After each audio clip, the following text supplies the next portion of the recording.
الشيطان الرجيم بسم الله الرحمن الرحيم الحمد لله رب العالمين الرحمن الرحيم مالك يوم الدين إياك نعبد وإياك نستعين اهدنا الصراط المستقيم صراط الذين أنعمت عليهم غير المغضوب عليهم ولا الضالين آمين قال رسول الله صلى الله عليه وسلم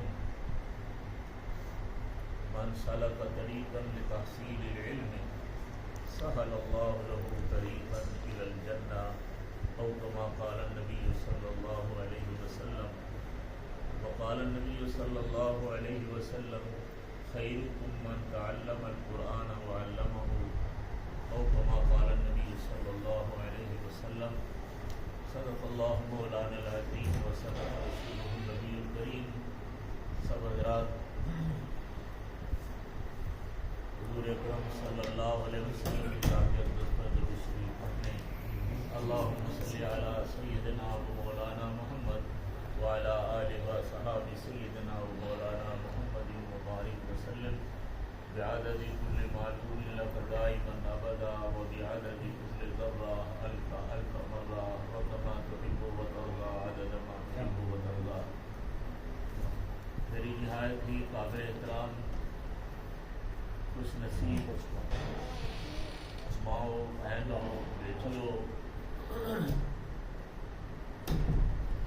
اللہ جل جلالہ کا آپ پر بہت بڑا کرم اور فضل ہوا کہ وہ کلام الہی جو اللہ نے خود تلاوت فرمایا کما یلیق بشانہ اور کمال کمال کمال حفاظت کے ساتھ حضور اکرم صلی اللہ علیہ وسلم کے دل مبارک پر نازل فرمایا، اور پھر حضور صلی اللہ علیہ وسلم کے دل مبارک اور دماغ مبارک سے ہوتا ہوا لسان نبوت پر حضور کی مبارک زبان مبارک سے صادر ہوتے ہوئے ابو بکر عمر عثمان ان نفوس سیدنا علی صحابہ اہل بیت ان نفوس قدسیہ کے دل و دماغ میں سب سے پہلے قرآن مجید کو وہاں بھیجا.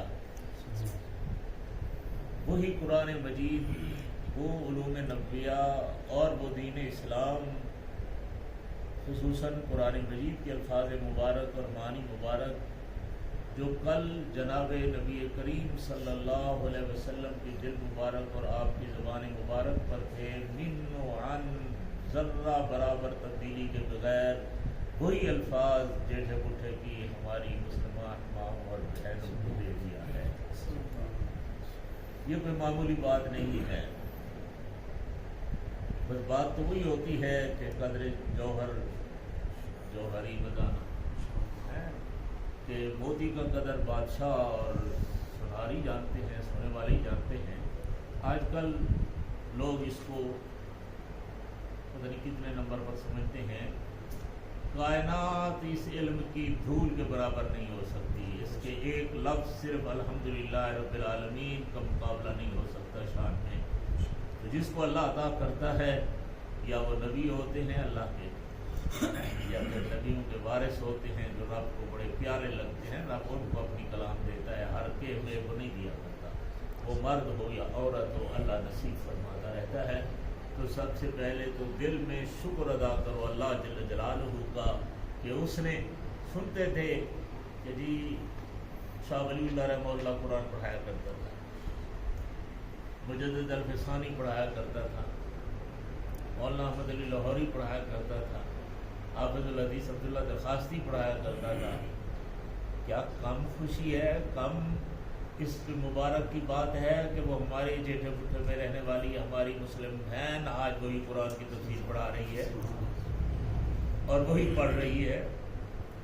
یہ قرآن تو قرآن ہے نا.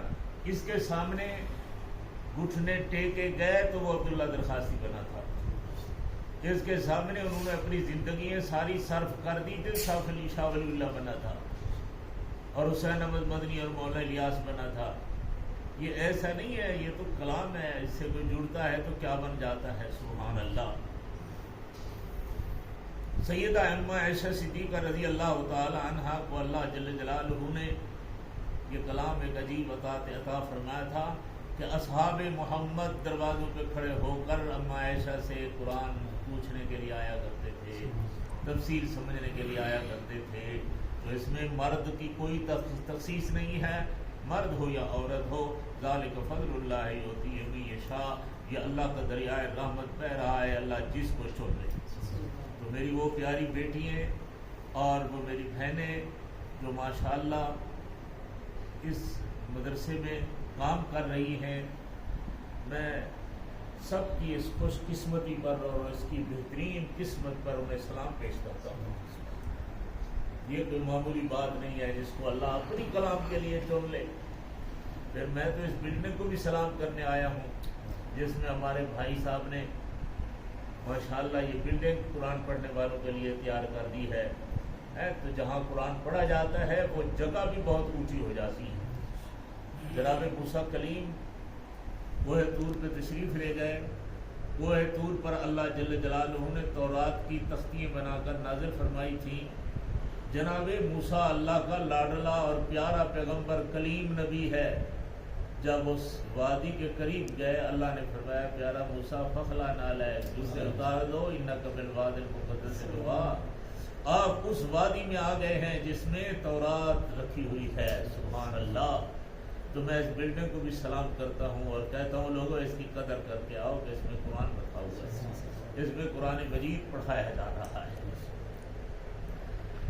یہ علیحدہ موضوع ہے، فضیلت پر جتنی عرض کرتا رہوں کیونکہ وقت مختصر ہے. زندگی تو انشاءاللہ میں حاضر ہوتا رہوں گا. میں تو ایک طالب العلم ہوں، بس ان حضرات کی مہربانی ہے، حکم دے دیا اور حاضر ہو گیا ہوں. میں اپنی تمام بہنوں سے دستبستہ عرض کرتا ہوں اور کہ ہمارا سلام قبول کرو. اس دور میں جب دنیا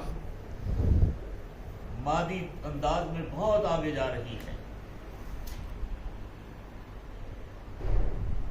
ہماری پیاری بیٹیوں کو ڈاکٹریٹ اور دوسرے امور میں فوج میں شامل کیا جا رہا ہے، تو پولیس مین بنایا جا رہا ہے، پتہ نہیں کیا کیا جا رہا ہے.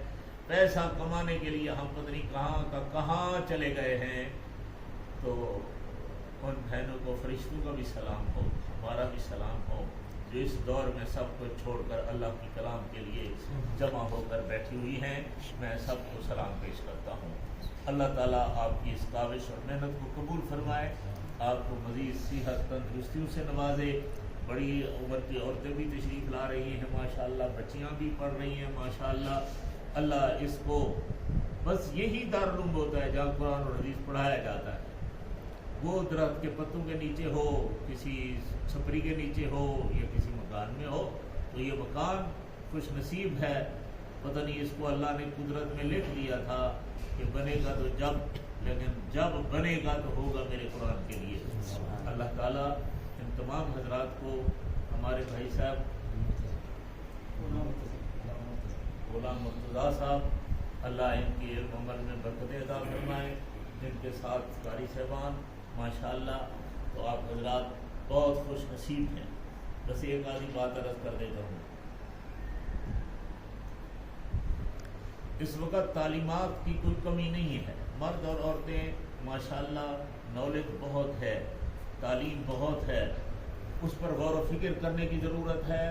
اس لیے فرمایا قرآن مجید اتارا اس لیے ہے کہ صرف اس کو شبینے کی طرف صرف نہ پڑھو، ویسے بھی پڑھو لیکن یہ تدبر ہوا آیاتی کی. اس لیے ہے کہ اس کی قرآن اور حدیث میں تدبر کرو، غور و فکر کرو. یہ تو قیامت تک کی عظمتوں کا امین ہے.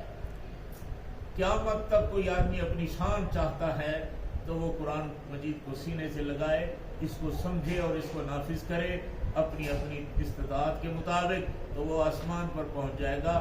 اتنا اونچا پہنچ جائے گا کہ فرشتے نیچے رہ جائیں گے. اتنا بڑا یہ کلام ہے، اتنی بڑی عظمت ہے. اس لیے میں صرف ایک دو باتیں آسانی سے عرض کرنا چاہوں گا. پہلی بات کہ ہمارا اسلام، اس کے اصول میں سب سے پہلے خود اللہ جل جلالہ کی ذات ہے. اللہ پر ایمان لانا ہے، اللہ کی توحید کو سمجھنا ہے، اللہ جل جلالہ کی صفات کاملہ کو سمجھنا ہے، اور پھر اللہ کے رسول ہوتے ہیں، جس کو اللہ جل جلالہ پوری انسانیت کی ہدایت کے لیے صرف اور صرف کروڑوں میں کھربوں میں صرف ایک برگزیدہ شخصیت ہوتی ہے، جس کو اللہ اپنی نبوت کے لیے چن لیتے ہیں، جو وہ اللہ کی وحی کو، اللہ کی بات کو سمجھتا ہے، سمجھ کر پھر وہ انسانوں کو پہنچاتا ہے۔ اور تیسری وہ چیز جس کو سپرد کرنے کے لیے آگے ذریعہ بنایا گیا ہے، اللہ جل جلالہ نے آمنہ کے لال تک دین کے پہنچانے کے لیے ذریعہ جبریل کو بنایا تھا، اور جناب نبی کریم صلی اللہ علیہ وسلم کی ذات اقدس سے پھر پوری انسانیت تک اس قرآن اور دین کو پہنچانے کے لیے ذریعہ اصحاب محمد آل محمد کو بنایا تھا۔ اس لیے یہ دین کا خلاصہ ہے۔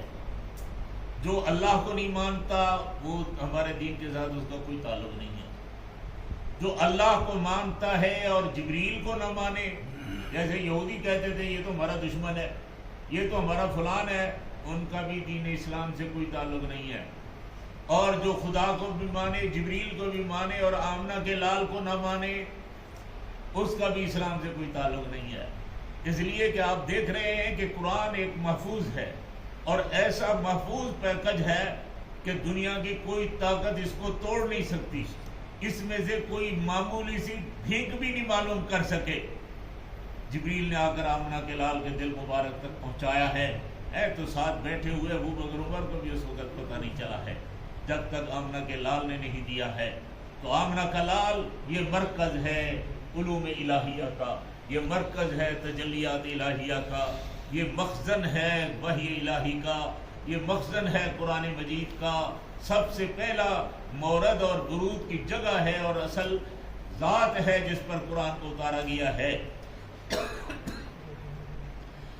اور اب آگے فیض جو چلا ہے تو پھر وہ صحابہ اور آل بیت کے ذریعے جنا ہے۔ بنات رسول، ازواج رسول سب برابر اس میں شامل ہیں، جہاں ابو بکر صدیق، فاروق اعظم، عثمان غنی، علی المرتضیٰ، عبداللہ ابن مسعود، حضرت ابو ہریرہ، عبداللہ بن عمر، عبداللہ ابن عباس، یہ اصحاب محمد جہاں تک آگے قرآن کو پہنچاتے نظر آتے ہیں، وہاں ازواج مطہرات، وہاں بنات رسول ہیں، اور وہاں حضرت فاطمہ الزہرا، اور اس سے نیچے آپ جتنا چلے آئیں صحابہ، تابعین، تبع تابعین، تو ان سب پر اعتماد ہوگا تو دین ہمارا محفوظ ہوگا۔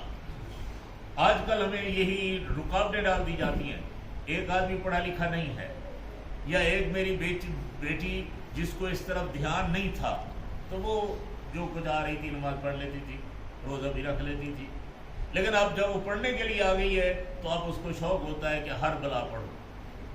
اس کے سامنے ایسے لٹریچر، ایسے پمفلٹ، ایسے چینلوں کے مضامین آئیں گے کہ جس کی وجہ سے اس کو ہٹانے کی کوشش کی، حضور صلی اللہ علیہ وسلم سے کنیکشن کو توڑنے کی کوشش کی جاتی ہے کہ قرآن کو تو مانے، صحابہ کیا بلا ہوتے ہیں، صحابہ کو تو مانے تو نبی کیا ہوتا ہے، خدا تو ایک ہوتا ہے، خدا ہوتا ہے تو جبریل کیا ہوتا ہے۔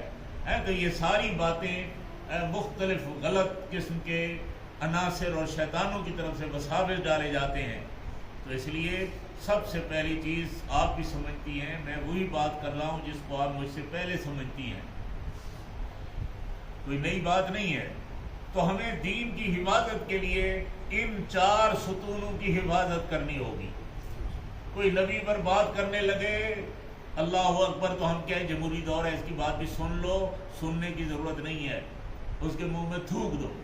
ہم نے آمنہ کے لال کو خدا کا نبی اور رسول مانا ہے، وہ معصوم ہے، وہ پاک ہے، وہ حجت ہے، اس کے بارے میں بات کرتے ہو تو پھر کلمہ کیوں پڑھتے ہو؟ کوئی اللہ کے بارے میں کہہ دے کہ جی اب اس کے اختیارات ختم ہو گئے ہیں، اب تو جی اللہ اکبر ہماری پیر سرکار فلانی وہ بھی خدا سے اوپر ہو گئی ہے، یا جی ہمارا پیر صاحب تو اللہ کا ہاتھ مروڑ کر ہمیں کھینچ کر جنت میں لے جائے گا، یہ کسی اور کا خدا کمزور ہوگا۔ اس لیے سب سے پہلے اللہ کی ذات کی معرفت، اللہ کی صفات کی معرفت، کائنات کا خالق، کائنات کا مالک، قادر مطلق، حاجت روا، مشکل کشا، تمام علوم کو خوب جاننے والا، کائنات کو پیدا کرنے والا، ساری کائنات کو روٹی دینے والا، سب کچھ میرا رب ہے۔ اور پھر یہ کہ اللہ نے اپنی قدرت کے ساتھ ایک مخلوق بنائی ہے جس کو ملک کہا جاتا ہے، فرشتہ کہا جاتا ہے، اللہ نے ان کو ہر چیز سے پاک کر دیا ہے۔ اس لیے اب اس کو ضرورت نہیں رہی کہ بھیجنی تو تھی وہی اس کے پاس اور لے گیا اس کے پاس، کیوں بھائی؟ یہ تو وہ کرتا ہے نا جس کو کوئی رشوت ملے، جس کو کوئی لالچ ہو، جس کی کوئی خواہش ہو، کسی کو رشتہ دے دو، کسی کو پیسہ دے دو، کسی کو مربے دے دو، کسی کو عہدے دے دو، وہ لوگ بدلتے ہیں۔ اللہ نے تو جبریل اور فرشتے ایسے بنائے ہیں کہ ان کی کوئی لالچ ککھی نہیں ہے، دنیا میں اس کی کوئی احتیاجی ہے ہی نہیں۔ تو غلط ہیں جو لوگ ایسے ہمیں بھسلا دیں کہ جی یہ ہے تو ٹھیک۔ یہودی کہتے ہیں کہ جبریل ہمارا دشمن تھا، وہی ادھر لانی تھی، یہ قریشی کے پاس لے کر گیا ہے، اور یہ تو ہمارا پرانا دشمن ہے جہاں پر عذاب لے کر آتا ہے۔ اللہ نے فرمایا ایسی بات نہیں ہے، کیونکہ یہ جبریل تو میری مرضی کے بغیر چلتے نہیں ہیں۔ تو جبریل کو گالیاں دینا مجھ خدا کو گالیاں دینا ہے، اس پر اعتماد نہ کرنا، خدا پر اعتماد نہ کرنا ہے۔ اس لیے قرآن مجید میں اللہ نے کھول کھول کہہ دیا ہے کہ من کان عدوا للہ وملائکتہ وجبریل ومیکائیل، جو پہلے اپنے آپ کو فرمایا کہ جبریل اور میکائیل کی دشمنی نہیں ہے، یہ اللہ کے ساتھ دشمنی ہے، اس لیے وہ ذریعہ ہے۔ اللہ نے اس کو امین کہا ہے، سبحان اللہ، ذی قوہ فرمایا ہے، اس سے کوئی وہی شے نہیں چھین سکتا ہے۔ یہ وہ بنیادی باتیں ہیں جو اسلام دشمن لوگ ہمیں کرا کر خدا کو تو مانتے ہیں لیکن جبریل غلطی کر گیا، تو وہ کچھ لوگ کہتے ہیں کہ ادھر جانا تھا ادھر، کوئی کہتے ہیں قرآن جانا علی پر تھا لے گیا محمد پر، یہ سارے بھائی بھائی ہیں، ان سب کا نظریہ وہ غلط ہے۔ اگر جبریل غلط ہے تو پھر علیہ باللہ خدا غلط ہو جائے گا، یہ انتخاب خدا بندی ہے۔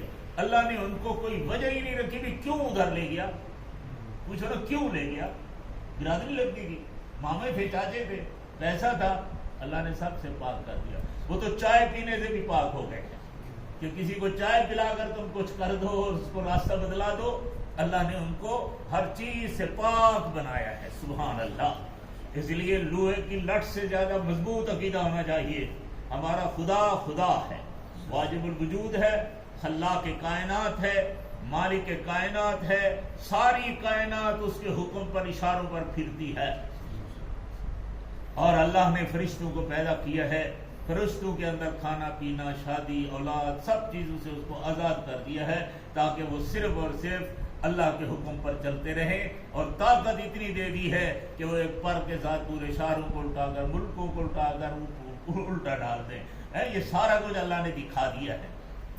اور پھر جناب نبی کریم صلی اللہ علیہ وسلم، سارے نبی برحق بڑی شان والے ہیں، اب آمنہ کے لال صلی اللہ علیہ وسلم کا دور ہے، آپ خاتم النبیین ہیں، قیامت کی صبح تک جو بات آمنہ کے لال سے آئے گی وہ دین ہے، وہ حجت ہے، جو کسی اور راستے سے آئے گی تو کوئی ہمارے لیے وہ حجت نہیں ہے۔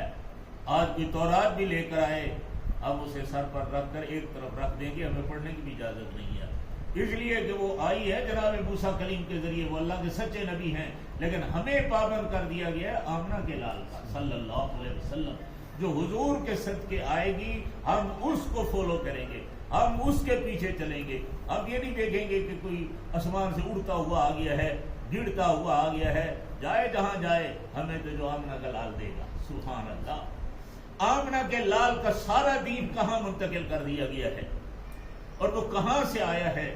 قرآن مجید کا ایک لفظ مبارک بھی ایسا نہیں ہے جو اصحاب محمد کے علاوہ کہیں ملے یا مل سکنے کا کوئی امکان ہمیں بتا دے، سبحان اللہ، کوئی گنجائش بتا دے۔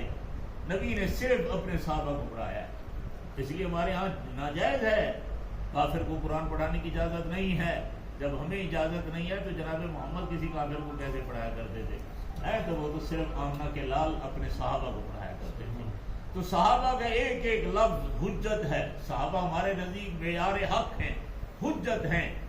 تو یہ وہ اصول ہیں جس پر ہم اپنے دین کو سنبھال کر آگے چل سکتے ہیں۔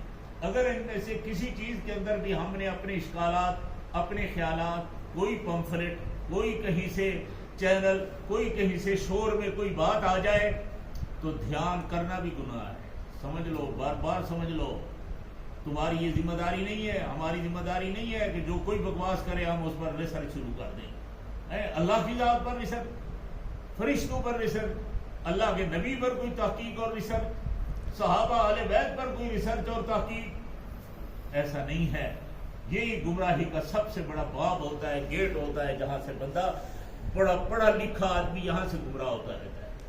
یہ بڑے بڑے لوگ قادیانی مادیانی جتنے ہیں یہ سب پڑھے لکھے تھے، یہ عربی علم بھی بڑا جانتے تھے، انگریزی بھی بڑی جانتے تھے، پھسلتا بھی وہی ہے جس کو کچھ فخر آ جائے، جو یہ سمجھے کہ میں کوئی بلا ہوں وہی تباہ ہو جاتا ہے۔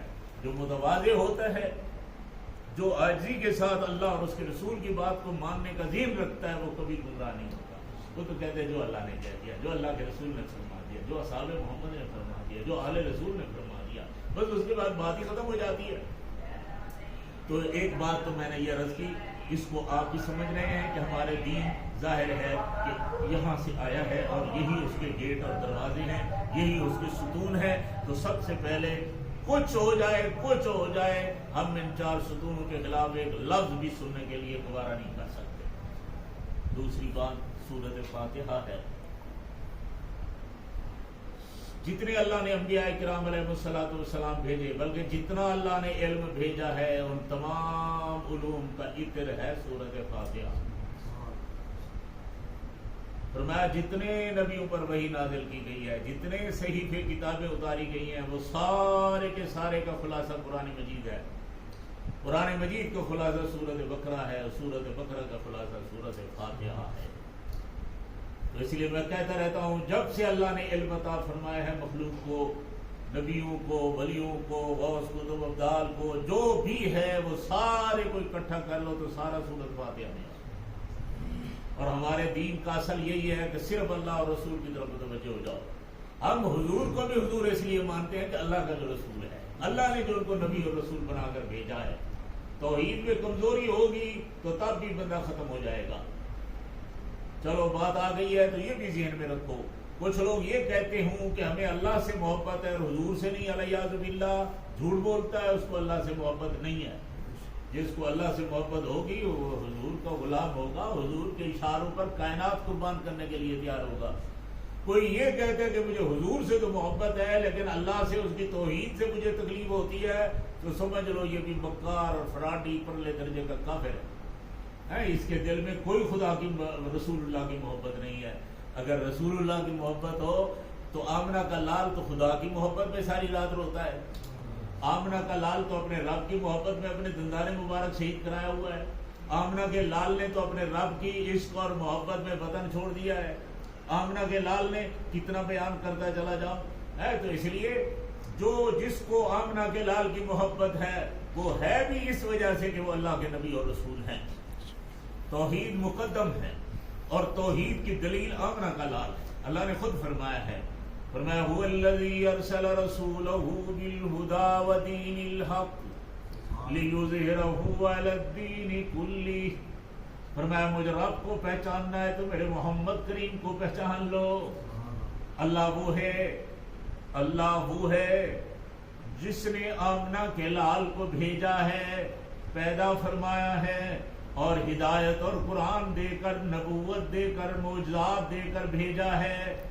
تو اللہ کو پہچاننا ہے تو میرے محمد کو پہچان لو۔ سبحان اللہ، جس نے آمنہ کے لال کو پہچان لیا وہ خدا کو پہچان لے گا۔ تو یہ تفریق کرنی، اللہ کچھ اور ہوتا ہے، رسول کچھ اور ہوتا ہے، توحید کچھ اور ہوتی ہے، مقام نبوت اور مقام رسالت کچھ اور ہوتا ہے، مقام صحابہ کچھ اور ہوتا ہے۔ جتنی حضور کی تعریف کرو وہ اللہ کی تعریف ہے، جتنی صحابہ کی تعریف کرو وہ آمنہ کے لال کی تعریف ہوتی رہتی ہے۔ تو اس دین ہمارے کی اصول اور اصول، بالکل اصل جڑیں جو ہیں ان کو سمجھنا چاہیے، پھر آدمی کبھی گمراہ نہیں ہوتا۔ بس مختصراً سورۃ فاتحہ، ساتھیوں کو پتہ ہے دورہ تفسیر میں ایک دور ہوتا تھا کہ میں پورا ہفتہ لگ جاتا تھا، فاتحہ ختم نہیں ہوتی تھی۔ اب اس کو تھوڑا سا بس اسی عنوان پر، جیسے میں نے کیا سورۃ فاتحہ کو اسی عنوان پر لانا چاہتا ہوں۔ اصل چیز یہ ہے کہ اللہ کے بن جاؤ، سارا مر جانا، کبھی خدا کے علاوہ کسی کا سجدہ نہیں کرنا۔ اولاد نہیں ہو رہی، کوئی کہے جو نوروتے جلبو قبر تے لا حول ولا قوت الا باللہ. اللہ کے گھر کے علاوہ کسی کا اعتکاف نہیں ہے. اللہ کے لیے اعتکاف ہوتا ہے. وہ فلانی میدان پر جاؤ جی 7 پھیرے ماری ہو تو کچھ ہو جائے گا، سب بکواس ہے، غلط ہے. طواف بھی صرف میرے رب کے گھر. مسجد نبی کا طواف جائز نہیں. اللہ اکبر. بیت اللہ شریف کے ساتھ مسجدیں کھڑی ہیں، حرم میں ہیں، مکہ شریف میں ہیں، حرم کی حدود میں ہیں. اس میں بھی نماز پڑھو تو 1,00,000 نماز کا ثواب ملتا ہے، لیکن اس مسجد کے طواف کرنے کی بھی اجازت نہیں ہے. اس لیے پورا ذہن جب تک لوہے کی لٹ کی طرح ہمارا تعلق اللہ اور اس کے رسول سے نہیں ہوگا ہے تو ہم پھر کوئی کمپرومائز نہیں ہوتی رہتی مذہب میں کہ رل مل کر گزار لو. کیوں رل مل کر گزاریں بھائی؟ جو اللہ کی توحید کے بارے میں یا آمنہ کے لال کی شان کے بارے میں یا اصحاب محمد اور قرآن کے بارے میں کچھ بھی نظریہ غلط رکھتا ہے، ہم اس سے کبھی بھی رل مل نہیں سکتے. بالکل دین کھلا کھلا ہے. تو خیر میں یہ عرض کر رہا تھا کہ اللہ جل جلالہ اپنی ساری مخلوق کو اپنے دروازے پر دیکھ کر خوش ہیں. اپنے علاوہ کسی کے اور کے سامنے جھکے گا، اور سے بھیک مانگے گا، اور کی نظر نیاز دے گا، کھائے رب کا پکارے غیر کو. دنیا میں کسی کو برداشت نہیں تو رب کو بھی برداشت نہیں. اس لیے رب کہتا ہے سب کچھ معاف کر دوں گا، شرک نہیں معاف کروں گا. سر تمہیں دیا ہے، آنکھیں دی ہیں، زبان دیا ہے، دل دماغ دیا ہے، ہاتھ دیے ہیں، پاؤں دیے ہیں، مکان دیے ہیں، مربع دیے ہیں. شرم نہیں آتی پھر بھی تو غیر کے سامنے جھکتا ہے. نظر نیاز کسی اور کی مانگی جاتی ہے. نہیں، اللہ نے سمجھایا ہے کہ صرف میں اللہ ہوں. سبحان اللہ. رب محمد ہے. سبحان اللہ. محمد کریم کائنات کا سرتاج ہے تو محمد کا بھی کوئی رب ہے. سبحان اللہ. جناب محمد کریم اپنے رب کی ساری ساری رات عبادت کرتے ہیں، رو رو کر اپنے رب کو سے منواتے بھی ہیں اور ان کی عبادت بھی کر رہے ہیں. اب اللہ کی عبادت کے لیے اللہ نے پابند فرمانا ہے کہ لوگوں، انسانیت مر جانا وَلَئِن قُتِلْتَ حُرِّقْتَ، تمہیں ٹکڑے ٹکڑے کر دیا جائے، تمہیں جلا کر راکھ کر دیا جائے، میرے علاوہ کسی اور کی عبادت، میرے علاوہ کسی کی پوجا، میرے علاوہ کسی کو پکارنا، فریاد نہیں کرنی ہے. اتنا بڑا دعویٰ ہے. لیکن اللہ نے آرڈر دیتا تو وہ تو کریم تھا. اب اللہ جل جلالہ نے آرڈر دینا ہے، لیکن اللہ نے بھی قائل کرنے کی کوشش کرنا، ذہن سازی فرمائی ہے سورۃ فاتحہ میں، پھر جا کر آرڈر دیا ہے. دل مانے تو ٹھیک ہے، مجھے پوج لینا، میری عبادت کر لینا. اگر دل نہ مانے تو بھاگ جاؤ. تمہیں اللہ کے منانے کی ضرورت نہیں، تو رب تو تمہاری کیا ضرورت ہے. حدیث میں آتا ہے ساری مخلوق انس جن سارے کافر ہو جائیں، رب کی عظمت میں کوئی کمی نہیں ہوتی. سارے تہجد گزار بن جائیں، رب کی عظمت میں کوئی اضافہ نہیں ہوتا. پھر بھی وہ تو مہربان ہے. تو مہربان کی مہربانی ہوئی، اللہ سمجھانے لگے ہیں. سبحان اللہ. اب تمہارے دل کی آواز چل پڑے تو پھر میرا ہی سجدہ کرتے رہنا، ورنہ نہیں. تو ہمیں بھی سمجھا دیا ہے کہ استاد بھی اپنے بچوں کو سمجھائے، قائل کرے، ذہن سازی کرے. پیر بھی اپنے مریدوں کی پہلے ذہن سازی کرے، پھر آرڈر دینے چاہیے. رب تو رب ہے نا. سبحان اللہ. اب اس لیے فرمایا الحمدللہ رب العالمین. سبحان اللہ. یہ وہ ذہن سازی ہو رہی ہے. تمہیں پتہ نہیں کون ہے میرا رب، تو فرمایا اللہ. رب کون ہے؟ اللہ نے اپنا تعارف کرایا ہے. ہم بھی مجلسوں میں بیٹھتے ہیں جی، تعارفی مجلس ہے، وہ کہتے ہیں میرا نام عبد الرحمن بن فلان ہے، فلانی جگہ کا ہوں. اللہ نے پہلے اپنے بندوں کے سامنے تعارف کرا دیا ہے کہ میں اللہ ہوں. سبحان اللہ. میں اللہ ہوں. اللہ کس کو کہتے ہیں؟ کتابوں میں آپ کی استانیہ آپ کو پڑھا رہے ہوں گی کہ یہ وہ عظیم ذات ہے جو واجب الوجود ہے، المستجمل جمیع صفات الکمال ہے.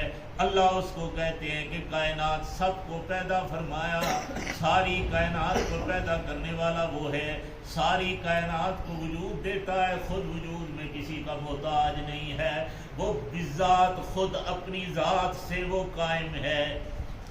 تمام صفات ساری کی ساری اللہ میں جمع ہیں. خالق بھی صرف اللہ، مالک بھی صرف اللہ اولاد دینے والا بھی صرف اللہ، کائنات کو روزی دینے والا بھی صرف اللہ۔ یہ آمنہ کا لال پیغام لے کر آیا ہے۔ یہ قرآن کون دیا ہے؟ کسی نے؟ اللہ نے دیا ہے، اللہ کے رسول نے ہمیں دیا ہے۔ سبحان اللہ، اللہ نے اپنے محبوب کو دیا ہے، ہمیں اللہ کے رسول نے دیا ہے۔ اس لیے یہ اللہ کی کلام ہے، لیکن لسان نبوت ہے۔ یہ اللہ کی کلام ہے اور آمنہ کے لال کی حدیث ہے، حضور نے بیان کر کے دیا ہے یہ قرآن۔ تو اللہ جل جلالہ نے تعریف فرما دی، فرمایا الحمدللہ، ساری تعریفیں صرف اللہ کے لیے ہیں، تمام تعریفوں کا مالک صرف اللہ ہے۔ اللہ اکبر۔ اس لیے کہ کائنات کا کوئی ذرہ، کوئی درخت کا پتا، کوئی انجینئر، کوئی سائنسدان، کوئی مولوی، کوئی پیر فقیر نہیں بن سکتا جب تک رب نہ بنائے۔ تو اس لیے ہم کہتے ہیں کہ فلانا کمال ہو گیا، اتنا بڑا انجینئر ہے، اتنا بڑا ہوائی جہاز بنا لیا ہے۔ اللہ کہتے ہیں اس کے دل میں 1-2 تولے ماسے کا دماغ کس نے دیا ہے؟ اگر وہ نہ دیتا یہ تو پاگل ہو جاتا، اس کو تو گند کھا رہا ہوتا، اس کی ماں اس کے ہاتھوں کو باندھے ہوئے ہوتی تھی کہ لیٹرین میں جاتا ہے، سارا گھوں اپنے منہ پر مل لیتا ہے۔ تو کس نے دیا ہے؟ اللہ نے۔ اس لیے اللہ کہتا ہے اس میری مخلوق کی تعریف کرنے کے ساتھ مجھ اللہ کی تعریف کرو۔ سبحان اللہ، الحمدللہ، ساری تعریفیں اللہ کے لیے، اللہ کے علاوہ کوئی اور حقیقی حمد کا لائق ہی نہیں ہے۔ کیوں؟ میں نے کہا ذہن سازی کرتا ہے قرآن، اللہ نے آرڈر نہیں دے دیا ہے، سمجھایا ہے۔ فرمایا اس لیے کہ رب العالمین، سبحان اللہ، اگر کوئی اور تمہیں روزی دینے والا ہو تو جاؤ اس کو پوچھو۔ رب صرف روزی کو نہیں کہتے، رب کہتے ہیں پیدا بھی کرے اور پھر وقتاً فوقتاً جو ضرورت ہو ساری چیزیں عطا کرتا چلا جائے۔ ماں کے پیٹ میں رب نے پیدا کیا ہے جناب، کیسے پیدا کیا ہے اللہ بہتر جانتا ہے۔ ہم نے تو دیکھا کہ بچہ باہر آ گیا، سبحان اللہ، ہم مٹھائی بانٹنے کے لیے تیار ہو گئے۔ بتاؤ اس بیٹے کو کس نے پیدا کیا؟ اس کے آنکھیں کس نے بنائی؟ اس کو کان کس نے اندر لگا دیے؟